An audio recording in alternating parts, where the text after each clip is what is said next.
ತಡರಾತ್ರಿ ಲಾಕರ್ ಮುರಿದು ಹಣ ಒಡವೆ ಕಳ್ಳತನ ಮಾಡಿರುವ ಖದೀಮರು ಯಾರಿಗೂ ಅನುಮಾನ ಬಾರದಂತೆ ಬೆಂಕಿ ಹಚ್ಚಿದ್ದಾರೆಂದು ಆರೋಪ.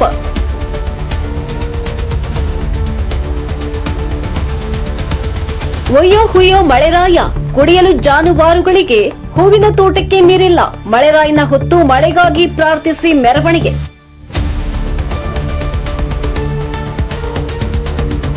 ನಗರಸಭೆ ವಿರುದ್ಧ ಆಕ್ರೋಶ, ಸಮಸ್ಯೆಗಳಿಗೆ ಮುಕ್ತಿ ಎಂದು ಮೂಲಭೂತ ಸೌಕರ್ಯಕ್ಕಾಗಿ ನರಸಿಂಹಪೇಟೆ ನಿವಾಸಿಗಳ ಆಕ್ರೋಶ.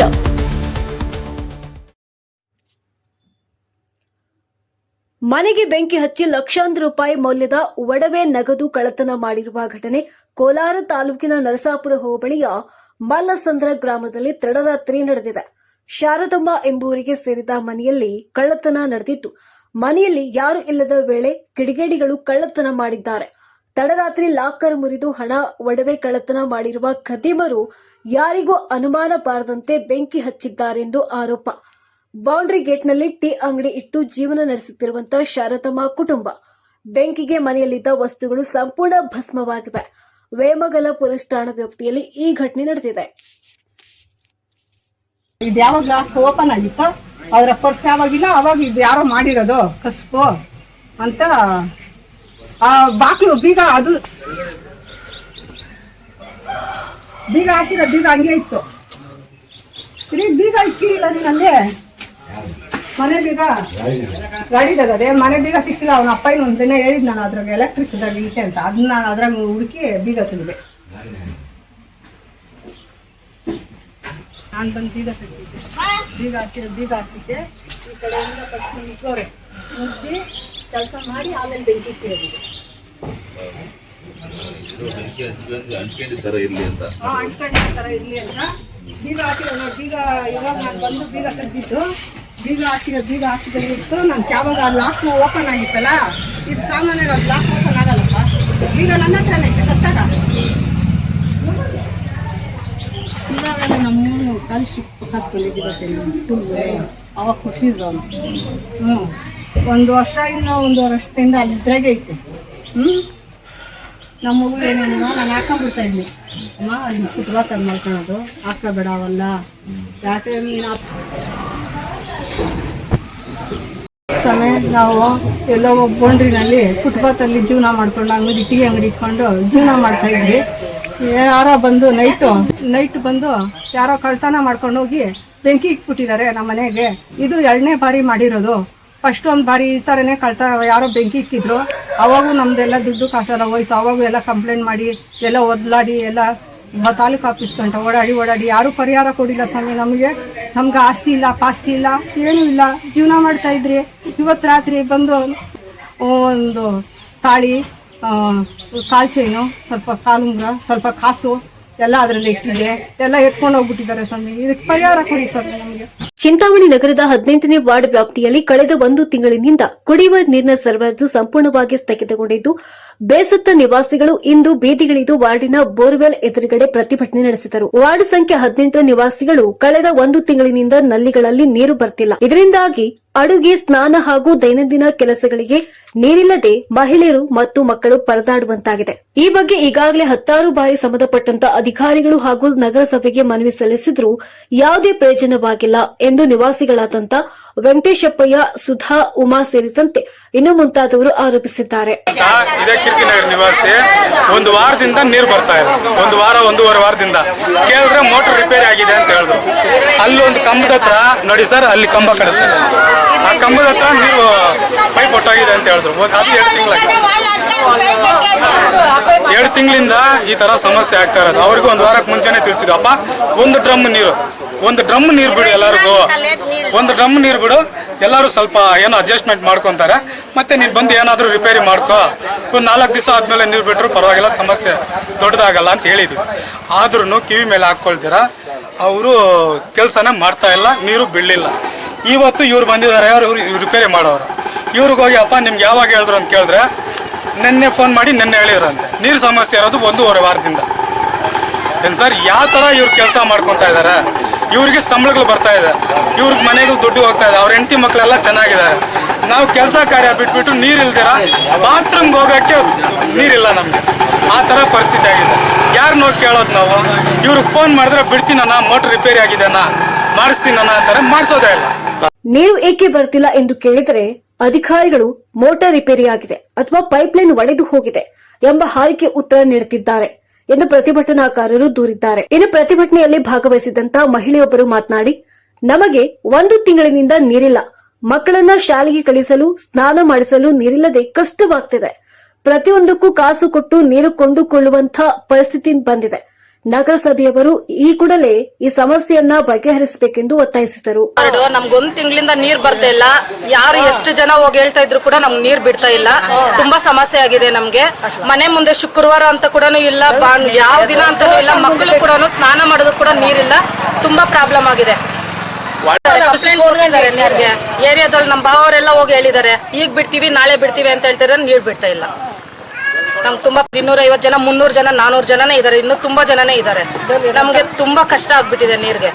ಎಷ್ಟು ಜನ ಹೋಗಿ ಹೇಳ್ತಾ ಇದ್ರು ರೆಸ್ಪಾಂಡ್ ಆಗ್ತಾ ಇಲ್ಲ, ನಮ್ಗೆ ನೀರ್ ಬಿಡ್ತಾ ಇಲ್ಲ. ಮತ್ತೊಬ್ಬ ನಿವಾಸಿ ಮಾತನಾಡಿ, ಪೈಪ್ಲೈನ್ ಒಡೆದು 2 ತಿಂಗಳಾದರೂ ಕೂಡ ಅದನ್ನ ಸರಿಪಡಿಸುವ ಮನಸ್ಸು ಅಧಿಕಾರಿಗಳು ಮಾಡ್ತಿಲ್ಲ. ನಮಗೆ ಕನಿಷ್ಠ ಪಕ್ಷ ವಾರಕ್ಕೆ 2 ಬಾರಿಯಾದರೂ ಕೂಡ ನೀರು ಬಿಡಬೇಕೆಂದು ಆಗ್ರಹಿಸಿದರು. ಸ್ಥಳೀಯ ನಿವಾಸಿಗಳು ನಗರಸಭೆ ಮತ್ತು ಜನಪ್ರತಿನಿಧಿಗಳ ವಿರುದ್ಧ ಘೋಷಣೆಗಳನ್ನ ಕೂಗಿದ್ರು. ಒಂದು ವೇಳೆ ಮುಂದಿನ 2 ದಿನಗಳಲ್ಲಿ ನೀರಿನ ಸಮಸ್ಯೆ ಬಗೆಹರಿಯದಿದ್ದರೆ ನಗರಸಭೆ ಕಚೇರಿಗೆ ಮುತ್ತಿಗೆ ಹಾಕಿ ಬೃಹತ್ ಪ್ರತಿಭಟನೆ ನಡೆಸುವುದಾಗಿ ಎಚ್ಚರಿಕೆ ನೀಡಿದ್ದಾರೆ. ಪ್ರತಿಭಟನೆಯಲ್ಲಿ ಅಮರಮ್ಮ, ಸಂಪಮ್ಮ, ಶಾಂತಮ್ಮ, ರತ್ನಮ್ಮ, ಸತ್ಯಮ್ಮ, ಸಾದಿಕ್, ವಜೀರ್, ನಾಜೀರ್, ಅಬ್ದುಲ್, ಮುಬಾರಕ ಸೇರಿದಂತೆ ಇನ್ನು ಮುಂತಾದವರು ಭಾಗವಹಿಸಿದ್ದರು.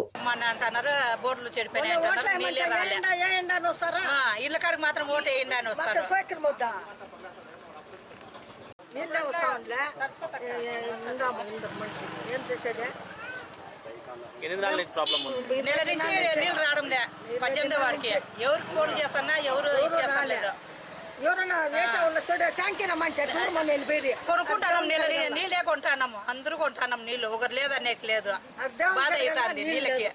ఒక నెల అయింది నీళ్లు రాక.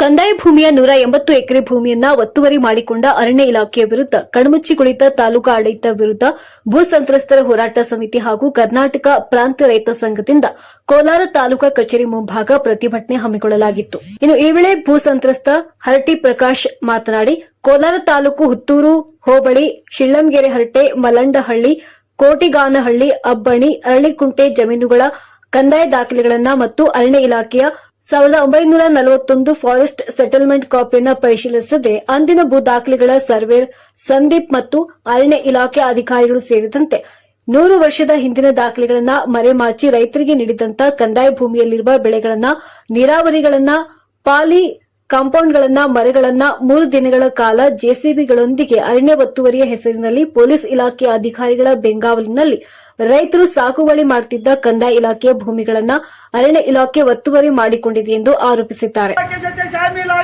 ದಂಡಾಧಿಕಾರಿಗೆ ಧಿಕ್ಕಾರ, ರೈತ ಸಂಘ ಜಿಂದಾಬಾದ್, ರೈತರ ಹೋರಾಟಕ್ಕೆ ಜಯವಾಗಲಿ, ರೈತರ ಹೋರಾಟಕ್ಕೆ ಜಯವಾಗಲಿ. ಜಂಟಿ ಸರ್ವೆ ನಕ್ಷೆ ಕೊಡದಂತ ದಂಡಾಧಿಕಾರಿಗಳಿಗೆ ಧಿಕ್ಕಾರ, ವಿನಾಕಾರಣ ರೈತರಿಗೆ ತೊಂದರೆ ಕೊಡುತ್ತಾ ಇರುವಂತಹ ಅಧಿಕಾರಿಗಳಿಗೆ ಧಿಕ್ಕಾರ. ರೈತ ಸಂಘ ಜಿಂದಾಬಾದ್, ರೈತ ಸಂಘ ಜಿಂದಾಬಾದ್, ಕೆಪಿಆರ್ಎಸ್ ಜಿಂದಾಬಾದ್. ಹೋರಾಟದಲ್ಲಿ ಭಾಗವಹಿಸಿರ್ತಕ್ಕಂಥ ಕರ್ನಾಟಕ ಪ್ರಾಂತ ರೈತ ಸಂಘವಾಗಿ ಕೋಲಾರ ತಾಲೂಕಿನ ಅಧ್ಯಕ್ಷರಾಗಿರ್ತಕ್ಕಂಥ ವೆಂಕಟೇಶಪ್ಪ, ಕಾರ್ಯದರ್ಶಿ ನಾರಾಯಣ ರೆಡ್ಡಿ, ಈಗಾಗಲೇ ಈ ಹೋರಾಟದ ವಿಶೇಷ ಸಂತ್ರಸ್ತರ ಹೋರಾಟ ಸಮಿತಿಯ ಜಿಲ್ಲಾ ನಾಯಕರು ಆಗಿರ್ತಕ್ಕಂಥ ಶ್ರೀನಿವಾಸ್ ಮತ್ತು ಈ ಹೋರಾಟದ ಈ ಜಮೀನೆಲ್ಲ ನಂದೇ ಅಂತ ಹೇಳ್ಬಿಟ್ಟು ನಾನೇ ಸರ್ವೆ ಮಾಡ್ಕೊಂಬಿಡೋದು, ನಾನೇ ಸಹಿ ಮಾಡ್ಕೊಂಬಿಟ್ಟು ಇದು ನಂದೇ ಅಂತ. ನೋಡಿ, ಪ್ರಜಾಪ್ರಭುತ್ವದಲ್ಲಿ ಸಂವಿಧಾನ ಅನ್ನೋದಿದೆ, ಅದಕ್ಕೆ ಒಂದು ಇಲಾಖೆ ಇದೆ, ಸರ್ವೆ ಇಲಾಖೆ ಅನ್ನೋದಿದೆ. ಅಲ್ಲಿ ತಾಲೂಕು ಭೂ ಅಧಿಕಾರಿಗಳು, ಜಿಲ್ಲಾ ಭೂ ಅಧಿಕಾರಿಗಳು, ಇದಕ್ಕೆ ಒಬ್ಬ ಜಿಲ್ಲಾಧಿಕಾರಿಗಳು ಎಲ್ಲ ಇದ್ರೂ ಫಾರೆಸ್ಟ್ ಇಲಾಖೆಯವರು ಒಂದು ದೌರ್ಜನ್ಯದಿಂದ ಇಂಥವುದನ್ನು ಮಾಡಿದ್ದಾರೆ. ಇಡೀ ಕೋಲಾರ ಜಿಲ್ಲೆನಲ್ಲಿ ನೋಡಿ ಇರ್ತಕ್ಕಂಥದ್ದೆಲ್ಲ ಭೂಮಿಯೂ ಗೋಮಾಳ, ಎಲ್ಲೂ ಅರಣ್ಯ ಇಲ್ಲ. ಯಾಕೆ ಇದು ಅರಣ್ಯ ಯಾವುದು ಗೋಮಾಳ ಯಾವುದು ಅನ್ನೋ ಪರಿಜ್ಞಾನವೇ ಇಲ್ವೇ ಇವರು ಅರಣ್ಯ ಇಲಾಖೆಯವರಿಗೆ? ಒಂದಿದೆ ಅವರಿಗೆ ನಮ್ಮ ಸುಪ್ರೀಂ ಕೋರ್ಟ್ ಒಂದು ಆದೇಶ ಮಾಡಿದ್ದಾರೆ.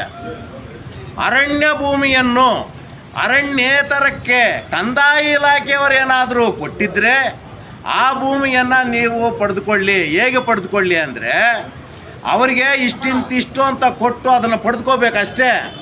ಅದನ್ನು ದೌರ್ಜನ್ಯವಾಗಿ ಒತ್ತುವರಿ ಮಾಡಿ ಅದನ್ನೆಲ್ಲ ನಾಶ ಮಾಡೋದು ಅಲ್ಲ. ಆದರೆ ನಮ್ಮಲ್ಲಿರ್ತಕ್ಕಂಥದ್ದೆಲ್ಲ ಗೋಮಾಳ. ಇಲ್ಲಿರ್ತಕ್ಕಂಥ ಅಧಿಕಾರಿಗಳಿಗೆ ಗೋಮಾಳ ಯಾವುದು ಅರಣ್ಯ ಯಾವುದು ಅನ್ನೋ ಪರಿಜ್ಞಾನವೇ ಇಲ್ಲ. ಒಂದು ಅರಣ್ಯ ಭೂಮಿ ಅಂದರೆ ಅದಕ್ಕೆ ಒಂದು ಸೆಕ್ಷನ್ 4 ಅಂತಿದೆ, ಸೆಕ್ಷನ್ 35 ಅಂತಿದೆ. ಸೆಕ್ಷನ್ 4 ಏನು ಹೇಳುತ್ತೆ ಅಂದರೆ ನಮ್ಮ ಕೋಲಾರ ಜಿಲ್ಲೆಯಲ್ಲಿರ್ತಕ್ಕಂಥ ಎಲ್ಲ ಗಡಿ ಭಾಗಗಳಲ್ಲಿರ್ತಕ್ಕಂಥ ಎಲ್ಲೆಲ್ಲಿ ಅರಣ್ಯ ಭೂಮಿಗಳನ್ನಿದೆಯೋ ಅದಕ್ಕೆ ಸೆಕ್ಷನ್ 4 ಹಾಕಿ. ನಮ್ಮ ಈಶ್ವರ್ ಖಂಡ್ರೆ ಅವರು ಹೇಳಿದ್ದಾರೆ, ನಾನು ಸೆಕ್ಷನ್ 4 ಬಿಡೋದಿಲ್ಲ ಅಂತ. ಹೌದು ಸ್ವಾಮಿ, ನೀವು ಬಿಡಬೇಡಿ. ಗಡಿ ಭಾಗದಲ್ಲಿ ಅರಣ್ಯ ಇದೆ, ಅದು ನಿಮ್ಮದು. ಅದ್ರ ಪಕ್ಕದಲ್ಲಿ ಗೋಮಾಳ ಇದೆ, ಅದು ಕಂದಾಯ ಇಲಾಖೆದು. ಆ ಗೋಮಾಳ ಜಮೀನು ಯಾರು ಕೊಟ್ಟಿರ್ತಾರೆ? ರೈತರು ಬೆಳೆ ಬೆಳ್ಕೊಳ್ಳೋದು ಕೊಟ್ಟಿರ್ತಾರೆ. ಅಲ್ಲಿರ್ತಕ್ಕಂಥ ಸೆಕ್ಷನ್ 4 ಇರ್ತಕ್ಕಂಥ ಯಾವುದು ಅರಣ್ಯವನ್ನು ನೀವು ಇಟ್ಕೊಳ್ಳಿ. ಇದನ್ನೇ ನಾವು ಹೇಳ್ತಾ ಇರೋದು, ಅವರು ಅದನ್ನೇ ಹೇಳ್ತಾ ಇರೋದು. ಆದರೆ ಇಲ್ಲಿರ್ತಕ್ಕಂಥ ಅರಣ್ಯಾಧಿಕಾರಿಗಳು, ಇಲ್ಲಿರ್ತಕ್ಕಂಥ ಕಂದಾಯ ಅಧಿಕಾರಿಗಳನ್ನ ದಿಕ್ಕು ತಪ್ಪಿಸಿ ಆ ಭೂಮಿನೂ ನಮ್ಮದೇ, ಈ ಭೂಮಿನೂ ನಮ್ಮದೇ. ನೀವು ಓದಿದ್ದೀರಲ್ಲ ಅಧಿಕಾರಿಗಳು, ತಹಸೀಲ್ದಾರರು, ಇಲ್ಲಿರ್ತಕ್ಕಂಥ RI ಸಿರ್ಸ್ತೆದಾರರು, ನೀವೆಲ್ಲ ಓದ್ಕೊಂಡಿದ್ದೀರಲ್ಲ. ನಿಮ್ಮಲ್ಲಿ ದಾಖಲೆಗಳಿಲ್ವಾ? ಏನು ಕೈ ಬರಹ ಪಾಣಿಗಳಿಲ್ವಾ?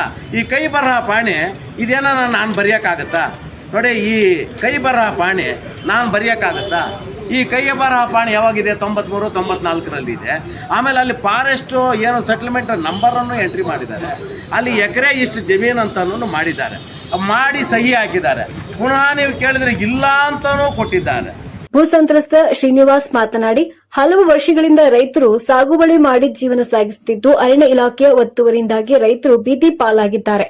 ಈಗಾಗಲೇ ಸರ್ವೆ ಕಾರ್ಯ ನಡೆದಿದ್ದು, ಕಂದಾಯ ಭೂಮಿ ಅರಣ್ಯ ಇಲಾಖೆಗೆ ಸೇರಿರುವುದು ಸಾಬೀತಾಗಿದ್ದು, ಭೂಮಿಯನ್ನ ರೈತರಿಗೆ ನೀಡಬೇಕಾಗಿದ್ದು, ಈ ಕೂಡಲೇ ತಹಸೀಲ್ದಾರ್ ಜಂಟಿ ಸರ್ವೆ ನಕ್ಷೆಗೆ ಸಹಿ ಮಾಡುವಂತೆ ಒತ್ತಾಯ ಮಾಡಿದ್ದಾರೆ. ಇದು 1941ನಲ್ಲಿ ನೋಟಿಫಿಕೇಶನ್ ಆಗಿ ಫಾರೆಸ್ಟ್ ಸೆಟಲ್ಮೆಂಟ್ ಆಗಿದೆ. ಅದಕ್ಕೆ ಬಿ ರಿಪೋರ್ಟ್ ಇದೆ, ಸಿ ಸ್ಟೇಟ್ಮೆಂಟ್ ಇದೆ.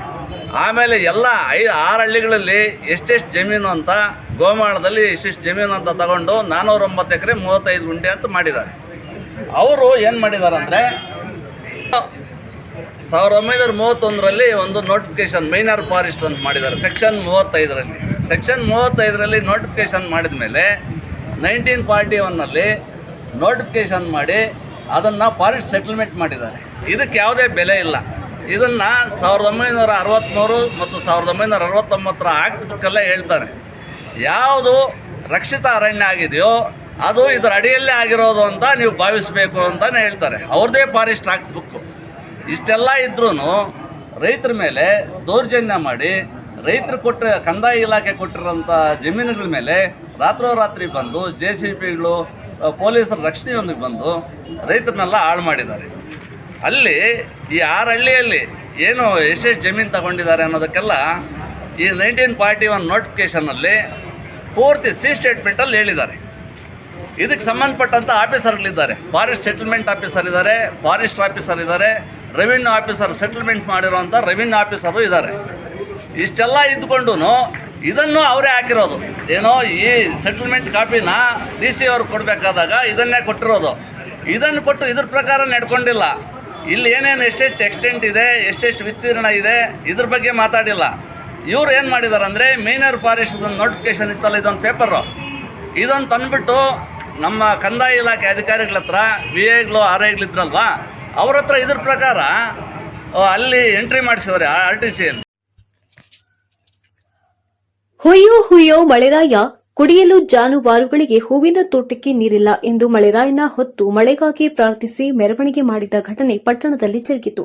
ಪಟ್ಟಣದ KRS ಅಗ್ರಹಾರದ ಗಣಪತಿ ದೇವಾಲಯದಿಂದ ಮಣ್ಣಿನಿಂದ ಮಳೆರಾಯನ ವಿಗ್ರಹ ಸ್ಥಾಪಿಸಿ 10 ಯುವಕರು ಕಳೆದ ಹಲವಾರು ದಿನಗಳಿಂದಲೂ ಗ್ರಾಮೀಣ ಭಾಗದಲ್ಲಿ ಹಾಗೂ ಪಟ್ಟಣದಲ್ಲಿ ಸಮರ್ಪಕವಾಗಿ ಕುಡಿಯುವ ನೀರು ಪೂರೈಕೆ ಇಲ್ಲದೆ ಜನ ಜಾನುವಾರುಗಳಿಗೆ ತೊಂದರೆಯಾಗುತ್ತಿದೆ. ಇನ್ನು ಬಿಸಿಲಿನ ಬೇಗೆ ಹೆಚ್ಚುತ್ತಿದ್ದು ನೀರಿಲ್ಲದೆ ಬಾಳೆ, ತೆಂಗು, ಅಡಿಕೆ ತೋಟಗಳು ಒಣಗುತ್ತಿದೆ. ರೈತರು ಮಳೆಗಾಗಿ ಪರಿತಪಿಸುತ್ತಿದ್ದಾರೆ.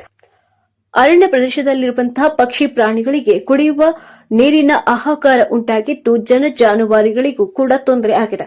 ಇನ್ನು ಮಳೆ ಬರದೆ ಕುಡಿಯುವ ನೀರಿನ ತೊಂದರೆ ಉಂಟಾಗುತ್ತಿದ್ದು ಮಳೆಗಾಗಿ ಮಳೆರಾಯನ ಆಗಮನವಾಗಲಿ ಎಂದು ಈ ಹಿಂದಿನಿಂದಲೂ ಕೂಡ ಗ್ರಾಮೀಣ ಭಾಗದ ಹಳ್ಳಿಗಳಲ್ಲಿ ಮಳೆಗಾಗಿ ಪ್ರಾರ್ಥಿಸಿ ಮಳೆರಾಯನ ವಿಗ್ರಹ ಮಣ್ಣಿನಿಂದ ಸ್ಥಾಪನೆ ಮಾಡಿ ಅದಕ್ಕೆ ಅಲಂಕಾರ ಕೈಗೊಂಡು ತಲೆಯ ಮೇಲೆ ಹೊತ್ತಿಕೊಂಡು ಪಟ್ಟಣದ ಪ್ರಮುಖ ಬೀದಿಗಳಲ್ಲಿ ಹುಯ್ಯೋ ಹುಯ್ಯೋ ಮಳೆರಾಯ ಹೂವಿನ ತೋಟಕ್ಕೆ ನೀರಿಲ್ಲ, ಬಾರೋ ಬಾರೋ ಮಳೆರಾಯ ಬಾಳೆಗಿಡಕ್ಕೆ ನೀರಿಲ್ಲ ಎಂಬ ಗ್ರಾಮೀಣ ಪದವನ್ನ ಹಾಡುತ್ತಾ ತಲೆಯ ಮೇಲೆ ಮಳೆರಾಯನ ವಿಗ್ರಹ ಹೊತ್ತುಕೊಂಡು ಪಟ್ಟಣದ ಪ್ರಮುಖ ಬೀದಿಗಳಲ್ಲಿ ಮೆರವಣಿಗೆ ಮಾಡುತ್ತಾ ಪ್ರಾರ್ಥಿಸುತ್ತಾ ದನಕರುಗಳಿಗೆ ಮಾನವನ ಕುಲಕ್ಕೆ ನೀರು ಇಲ್ಲದೆ ಸಂಕಷ್ಟ ಅನುಭವಿಸುತ್ತಿರುವುದರಿಂದ ಮಳೆ ಹುಯ್ಯುವಂತೆ ದೇವರಲ್ಲಿ ಪ್ರಾರ್ಥಿಸುವ ಒಂದು ವಿನೂತನವಾದಂತಹ ಕಾರ್ಯವನ್ನ ಕೈಗೊಂಡು ಅಂಗಡಿ ಹೋಟೆಲ್ಗಳ ಮುಂದೆ ಬಂದಂತ ಮಳೆರಾಯನ ದೇವರ ವಿಗ್ರಹಕ್ಕೆ ನೀರು ಸುರಿಯುವ ಮೂಲಕ ಮಳೆ ಬರಲಿ ಎಂದು ದೇವರಲ್ಲಿ ಪ್ರಾರ್ಥಿಸುತ್ತಿದ್ರು.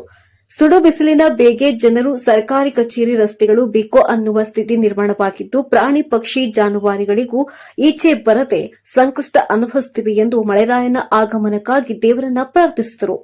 ಇನ್ನು ಈ ಸಂದರ್ಭದಲ್ಲಿ ಐಕೆ ಸಿದ್ದಗಂಗಯ್ಯ, ಗುತ್ತಿಗೆದಾರ ನಾರಾಯಣ, ಹೇರೂರು ಶಂಕರ್, ಕುಮಾರಗೌಡ, ಉಮೇಶ್ ಸೇರಿದಂತೆ ಅನೇಕರು ಈ ಮಳೆರಾಯನ ಪ್ರಾರ್ಥನೆಗಾಗಿ ಪ್ರಾರ್ಥಿಸಿದರು.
ಚಿಂತಾಮಣಿ ನಗರದ 24ನೇ ವಾರ್ಡ್ ವ್ಯಾಪ್ತಿಯ ನರಸಿಂಹಪೇಟೆಯಲ್ಲಿ ಮೂಲಭೂತ ಸೌಕರ್ಯಗಳಿಲ್ಲದೆ ನಿವಾಸಿಗಳು ತೀವ್ರ ಸಂಕಷ್ಟ ಎದುರಿಸುತ್ತಿದ್ದಾರೆ. ರಸ್ತೆ, ಚರಂಡಿ ಮತ್ತು ಸಮರ್ಪಕ ಕುಡಿಯುವ ನೀರಿನ ವ್ಯವಸ್ಥೆ ಇಲ್ಲದೆ ಈ ಭಾಗದ ಜನರು ನರಕ ಯಾತನೆ ಅನುಭವಿಸುತ್ತಿದ್ದು ನಗರಸಭೆಯ ನಿರ್ಲಕ್ಷ್ಯದ ವಿರುದ್ಧ ಸದೈ ವಾರ್ಡಿನ ದಾದಾಪೀರ್, ನಿಜಾಂ, ವರಲಕ್ಷ್ಮಿ, ಮನ್ಸೂರ್ ಸೇರಿದಂತೆ ಮತ್ತಿತರರು ಆಕ್ರೋಶ ವ್ಯಕ್ತಪಡಿಸಿದ್ದಾರೆ. ನಗರಸಭೆಗೆ ಧಿಕ್ಕಾರ, ಕಮಿಷನರ್ಗೆ ಧಿಕ್ಕಾರ, ನಗರಸಭೆಗೆ ಧಿಕ್ಕಾರ, ನಗರಸಭೆಗೆ ಧಿಕ್ಕಾರ, ಕಮಿಷನರ್ಗೆ ಧಿಕ್ಕಾರ, ಚಲ್ಪಂದಿ ಪೋರ ಎಕ್ತರಿಗೆ ಧಿಕ್ಕಾರ, ಪೋರ ಎಕ್ತರಿಗೆ ಧಿಕ್ಕಾರ, ಪೋರ ಎಕ್ತರಿಗೆ ಧಿಕ್ಕಾರ, ನಗರಸಭೆಗೆ ಧಿಕ್ಕಾರ, ನಗರಸಭೆಗೆ ಧಿಕ್ಕಾರ, ನಗರಸಭೆಗೆ ಧಿಕ್ಕಾರ. ನಮ್ಮ ವಾರ್ಡ್ಗಳಲ್ಲಿ 1 ರೂಪಾಯಿ ಕೆಲಸ ಕೂಡ ಆಗುತ್ತಿಲ್ಲ. 3 ವರ್ಷ ಆಗಿದೆ. 3 ವರ್ಷದಲ್ಲಿ 3 ರೂಪಾಯಿ ಕೆಲಸ ನಮ್ಮ ವಾರ್ಡಲ್ಲಿ ಮಾಡಿಲ್ಲ ಅಂದ್ರೆ ಬರುವ ವಿಧಾನಸಭಾ ಚುನಾವಣೆ ಆಗಿರ್ಬೋದು, ನಗರಸಭಾ ಚುನಾವಣೆ ಆಗಿರ್ಬೋದು, ನಾವು ಹೆಂಗೆ ಹೋಗಿ ನಮ್ಮ ವಾರ್ಡಲ್ಲಿ ನಾವು ಮತ ಕೇಳಕ್ಕೆ ಸಾಧ್ಯ ಆಗುತ್ತೆ? ನಮ್ಮ ಸದಸ್ಯರು, ನಮ್ಮ ಕಾರ್ಯಕರ್ತರ ಮೇಲೆ ಮಾನ್ಯ ನಗರಸಭಾ ತೋರಿಸಿದ ಮೇಲೆನೆ ನಮಗೆ ಈ ವಾರ್ಡಲ್ಲಿ ಸುಮಾರು 380 ಓಟು ಲೀಡ್ ಬಂದಿದೆ ಕಾಂಗ್ರೆಸ್ಗೆ. ಇನ್ನು ಈ ಬಡಾವಣೆಯಲ್ಲಿ ಸರಿಯಾದ ರಸ್ತೆಗಳಿಲ್ಲದೆ ಮಳೆಗಾಲದಲ್ಲಂತೂ ಓಡಾಡುವುದು ಹರಸಾಹಸವಾಗಿದೆ. ಚರಂಡಿಗಳು ತುಂಬಿ ತುಳುಕುತ್ತಿದ್ದು ಕೊಳಚೆ ನೀರು ರಸ್ತೆಯಲ್ಲಿ ಹರಿಯುತ್ತಿದೆ. ಇದರಿಂದ ಸಾಂಕ್ರಾಮಿಕ ರೋಗಗಳ ಭೀತಿ ಆವರಿಸಿದೆ. ನಿವಾಸಿಗಳಿಗೆ ಸಮರ್ಪಕವಾಗಿ ಕುಡಿಯುವ ನೀರು ಪೂರೈಕೆಯಾಗುತ್ತಿಲ್ಲ. ವಾರಗಟ್ಟಲೆ ನೀರಿಗಾಗಿ ಕಾಯುವ ಪರಿಸ್ಥಿತಿ ನಿರ್ಮಾಣವಾಗಿದೆ ಎಂದು ಸ್ಥಳೀಯ ಮಹಿಳೆಯರು ಅಳಲು ತೋಡಿಕೊಂಡಿದ್ದಾರೆ. ಚುನಾವಣೆ ಸಂದರ್ಭದಲ್ಲಿ ಮತ ಕೇಳಲು ಬರುವ ಜನಪ್ರತಿನಿಧಿಗಳು ಗೆದ್ದ ನಂತರ ಈ ಭಾಗದ ಕಡೆಗೆ ತಿರುಗಿಯೂ ಕೂಡ ನೋಡ್ತಿಲ್ಲ. ಅನೇಕ ಬಾರಿ ದೂರು ನೀಡಿದರೂ ಅಧಿಕಾರಿಗಳು ಯಾವುದೇ ಕ್ರಮ ಕೈಗೊಳ್ಳುತ್ತಿಲ್ಲ ಎಂದು ನಿವಾಸಿಗಳು ದೂರಿದ್ದಾರೆ. ನರಸಿಂಹಪೇಟೆಯ ನಿವಾಸಿಗಳು ಗುಂಪುಗೂಡಿ ತಮ್ಮ ಅಸಮಾಧಾನ ಹೊರಹಾಕಿದ್ದಾರೆ. ನಮಗೆ ಕನಿಷ್ಠ ಮೂಲ ಸೌಕರ್ಯಗಳಾದಂಥ ರಸ್ತೆ ಮತ್ತು ನೀರನ್ನ ಒದಗಿಸಿಕೊಡಿ, ಇಲ್ಲದಿದ್ದರೆ ಮುಂದಿನ ದಿನಗಳಲ್ಲಿ ತೀವ್ರ ಪ್ರತಿಭಟನೆ ನಡೆಸಲಾಗುವುದೆಂದು ಎಚ್ಚರಿಸಿದ್ದಾರೆ. ನಗರಸಭೆ ಅಧಿಕಾರಿಗಳು ಮತ್ತು ಸಂಬಂಧಪಟ್ಟಂತ ವಾರ್ಡ್ ಕೌನ್ಸಿಲರ್ ಕೂಡಲೇ ಸ್ಥಳಕ್ಕೆ ಭೇಟಿ ನೀಡಿ ಇಲ್ಲಿನ ಸಮಸ್ಯೆಗಳನ್ನ ಬಗೆಹರಿಸುವಂತೆ ಸಾರ್ವಜನಿಕರು ಒತ್ತಾಯಿಸಿದ್ದಾರೆ. ನಾವು ನಗರಸಭೆಗೆ ಹಲವಾರು ಬಾರಿ ಮನವಿ ಪತ್ರ ಕೊಟ್ಟರೆ ಕೂಡ ನಮ್ಮ ನಗರಸಭೆಯ ಪೌರಾಯುಕ್ತರಾದಂತಹ ಚಲಪತಿ ಅವರು ಯಾವುದಕ್ಕೂ ನಮಗೆ ಸ್ಪಂದನೆ ಮಾಡುತ್ತಿಲ್ಲ. ಆದ ಕಾರಣಕ್ಕಾಗಿ ನಾವು ಈ ದಿವಸ ನಮ್ಮ ವಾರ್ಡಿನ ಎಲ್ಲರೂ ಸೇರಿ ಇಲ್ಲಿ ನಗರಸಭೆಗೆ ಧಿಕ್ಕಾರವನ್ನು ಕೂಗಿ ನಮ್ಮ ವಾರ್ಡಲ್ಲಿ ಲೈಟಿನ ಸಮಸ್ಯೆ ತುಂಬ ಇದೆ, ಆ ನಂತರ UGD ಸಮಸ್ಯೆಗಳು ತುಂಬ ಇದೆ, ಆ ನಂತರ ರಸ್ತೆಗಳು ಸರಿ ಇಲ್ಲ, ಇಲ್ಲಿ ಹಾವುಗಳು ತುಂಬ ಜಾಸ್ತಿ ಬರ್ತಾ ಇದೆ, ಇಲ್ಲಿ ಮನೆಯ ಮೇಲೆ ಲೈಟ್ ಹಾಕಲ್ಲ ಅಂತ ಹೇಳ್ತಾರೆ. ಮನೆಯ ಮೇಲೆ ಲೈಟ್ ಹಾಕಿಲ್ಲ ಅಂದರೆ ಇಲ್ಲಿ ಕಂಬಗಳಿಲ್ಲ. ಯಾಕಂದರೆ ನಾವು ಇರೋದು ಬೆಟ್ಟ ಗುಡ್ಡಗಳ ಪ್ರದೇಶಗಳಲ್ಲಿ. ಯಾವತ್ತಾದರೂ ನಾವು ಅವ್ರಿಗೆ ಹೋಗಿ ಮನವಿ ಮಾಡಿಕೊಂಡು ನಮ್ಮ ವಾರ್ಡ್ಗಳಲ್ಲಿ ಬಂದು ನೀವು ಭೇಟಿ ಮಾಡಿ ನಮ್ಮ ಸಮಸ್ಯೆಗೆ ಬಗೆಹರಿಸಿ ಅಂತ ಕೇಳಿದ್ರೆ ಸಹ ಅವರು ಸ್ಪಂದನೆ ಕೊಡ್ತಿಲ್ಲ. ನಮ್ಮ ಪರವಾಗಿ 10/11/2025 ಸಹ ಒಂದು ಮನವಿ ಪತ್ರ ಕೊಟ್ಟಿದ್ವಿ ನಾವು. ಏನಂತ ನಮ್ಮ ವಾರ್ಡಲ್ಲಿ ಅನೇಕ ಒಂದು UGD ಸಮಸ್ಯೆಗಳಿದೆ, ಬಲ್ಪಿನ ಸಮಸ್ಯೆಗಳಿದೆ, ಮತ್ತು ರಸ್ತೆಯ ಸಮಸ್ಯೆಗಳಿದೆ.